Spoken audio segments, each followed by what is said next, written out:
Hello, so it's been about nearly 2 months since I qualified as a GP. So I thought I'll just give a month update.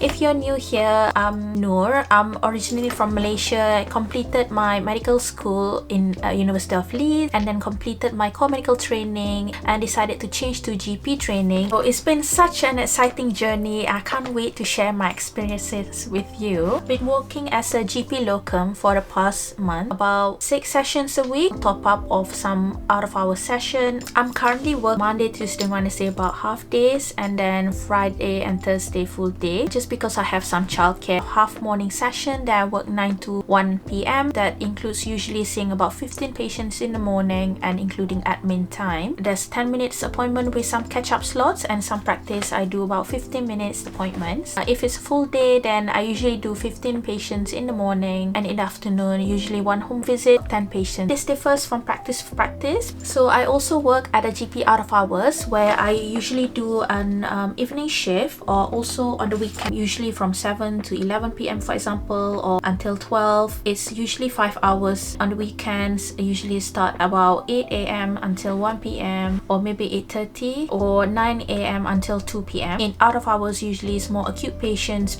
quite sick. And also being a locum, I can work more during school time and less during the summer school holidays.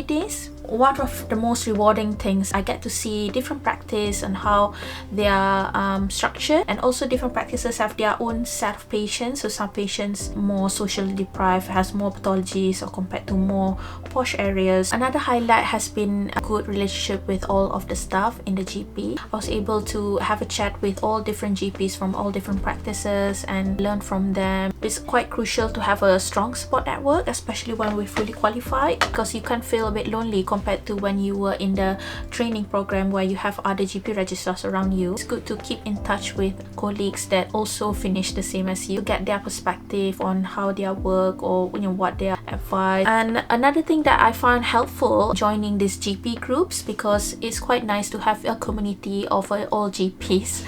So some of the Facebook groups that I join is a Resilient GP or Welsh Locums. They always have a very funny discussion or educational discussion. I'm more of a silent observer. It does feel that you're not alone. And what I found with the Facebook groups is helpful, especially when you have queries about locum. Sometimes you're not sure what to do or where to go, how to negotiate contract, what sort of rate is normal. So getting an idea of what other locums are doing as well. One of the challenge is the learning curve is steep. So the first 1 month I was obviously excited because I finally finished. So you learn quite a lot in a very short amount of time. So after a month, suddenly you start to get a hold of being a GP, and I can easily make decisions quicker.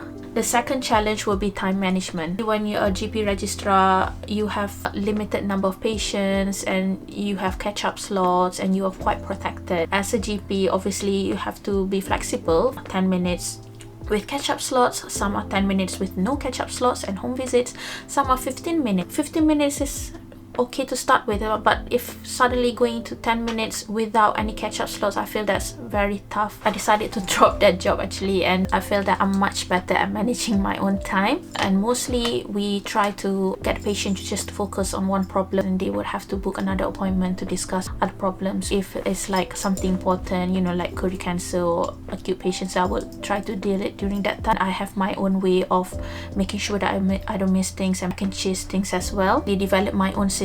The good thing about being a locum is I can define my work job specification. Compared to salary, you take a portion of the workload of the whole practice. I can just focus on the time management part and clinical management part. At the moment I do have admin, but not a lot. Lessons that I've learned: communication is very important. Patients value communication quite a lot. If there's something complex or patients quite distressed, then it's much better to just bring the patient up rather than just texting. The second thing is the importance of self-care. Sometimes it can be difficult to say no to practices when they're asking for any locum. You might book yourself too much shift that you don't have enough time to rest. And if I feel that the job was too difficult for me to manage, or I'm not enjoying that job, then probably just say no to that job. So I started now taking Mondays as kind of my day off. The other thing is I appreciate the power of continuous learning. As a GP registrar, we always have weekly teaching. As a qualified GP, then I don't have access to that anymore. I keep up to date by subscribe in some of organization who does free teaching, like Spire Hospital does monthly teaching by the consultants. I still have my GP CPD from the Red Whale subscription, and I regularly look up at the CKS Nice or GP Notebook. There's also e-learning for health. Salary is much better than when I was as a registrar. As a locum, we always have to keep half of the earnings in preparation for tax. We will be taxed the 12 months after, and then after that we will be taxed again 6 months after that, based on our earnings but also projected earnings. Overall, my first month as a qualified GP has been such an incredible journey. I have enjoyed my work as a GP. I hope that I will continue to enjoy. It is quite challenging to be a GP in the UK at the moment with the pressure, but I will update you soon on 6 months as a qualified GP. My next video will be on how to move to Australia as a GP, so look out for my video coming soon.